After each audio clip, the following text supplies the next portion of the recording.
gay cunts and squirts. So, guess what?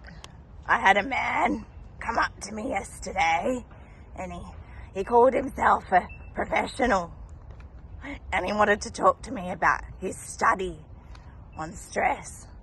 And I told him, you know what? This is starting to get personal. And this is a waste of my time unless you're going to pay me.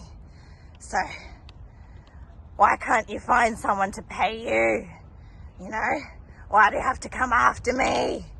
And then, so, all pissed off, I went to the dog park and there was one of my friends there, you know, thank God. And I was just like, this type of misogynist, that's what the women call this type. That's what I learned from the women.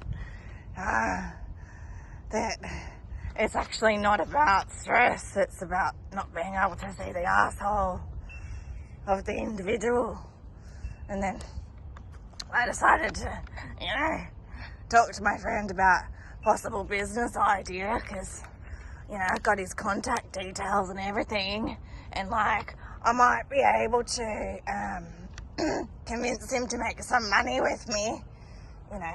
So since he knows about stress, maybe he could, you know, masturbate a horse overseas and then I can give it to one of my horse friends and we can make a lot of money. But then my friend said that apparently if you do that, it's a good idea and everything, but then you might actually have to sit down and look at the horse and eat it when it dies. So I might have to shoot something and try and eat it and see how I feel about that before I start meddling with the whole horse meat situation, which I don't even know is legal or not in Australia. I have to come up with some money to like get him overseas with me first and then see if he's strong enough to not feel stressed about being able to collect semen for me. And yeah, my friend was funny. He laughed a lot and it was full on.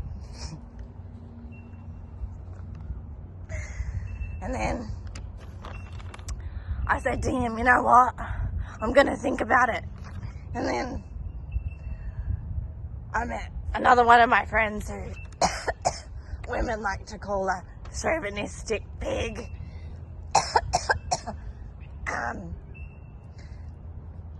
And all the women hate him. And he told me that he's actually observed in animals that don't breed that they end up bigger and fatter than the women that have rejected him. And the women that have rejected him because they haven't bred with him, they've ended up with more fat and hips on their legs and thighs and ass, and he can't even explain it, but he's seen it in front of him. And I was just like, oh my God, what kind of alcohol have you had, mate? And I couldn't continue, honestly. I had to go get some bourbon for myself, even though I know he's on some heavier kind of booze.